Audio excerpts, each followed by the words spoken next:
નમસ્કાર મિત્રો, अपना मिजाज न्यूज़થી હું સંજય જાની હું અત્યારે છું ગાંધીનગર શહેરની અંદર।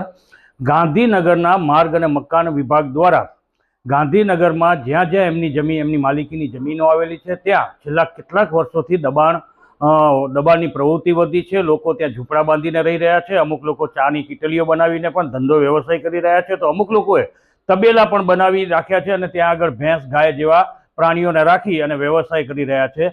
આ તમામ વસ્તુ ઉચ્ચ કક્ષાએ એટલે કે સેક્રેટરી લેવલના અધિકારીના ધ્યાને આવતા તેઓએ તાત્કાલિક ઓર્ડર કરી આવા દબાણો હટાવી અને જે જમીન પડી છે એના ફરતે કમ્પાઉન્ડ વોલ બનાવવા માટે માર્ગ અને મકાન વિભાગના અધિકારીને સૂચના આપવામાં આવી હોવાથી છેલ્લા 2-4 દિવસથી અહીં દબાણ હટાવવાની પ્રવૃત્તિ કરવામાં આવી રહી છે।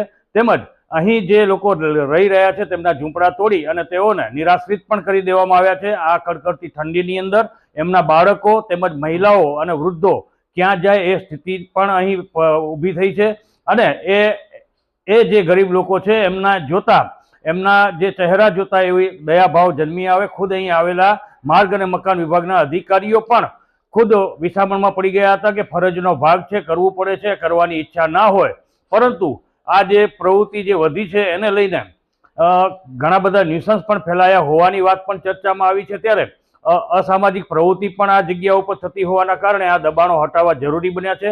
માર્ગ અને મકાન વિભાગ દ્વારા હાલે આ દબાણ હટાવવાની કાર્યવાહી જોરશોરથી કરવામાં આવી રહી છે। આગામી દિવસોમાં લગભગ ગાંધીનગરમાં આવેલી તમામ જે જગ્યાઓ છે આરએનબીની, એ તમામ જગ્યાઓને ખાલી કરી દેવામાં આવશે। ઉપરાંત એવી પણ વિગતો જાણવા મળી છે કે વન વિભાગ તેમજ ગાંધીનગર મ્યુનિસિપલ કોર્પોરેશનની પણ જ્યાં માલિકીની જમીનો છે ત્યાં આગળ ઊભી થઈ ગયેલી વસાતો અને ગેરકાયદે દબાણોને ખસેડવા માટેની પ્રવૃત્તિઓ આગામી સમયમાં કરવામાં આવશે।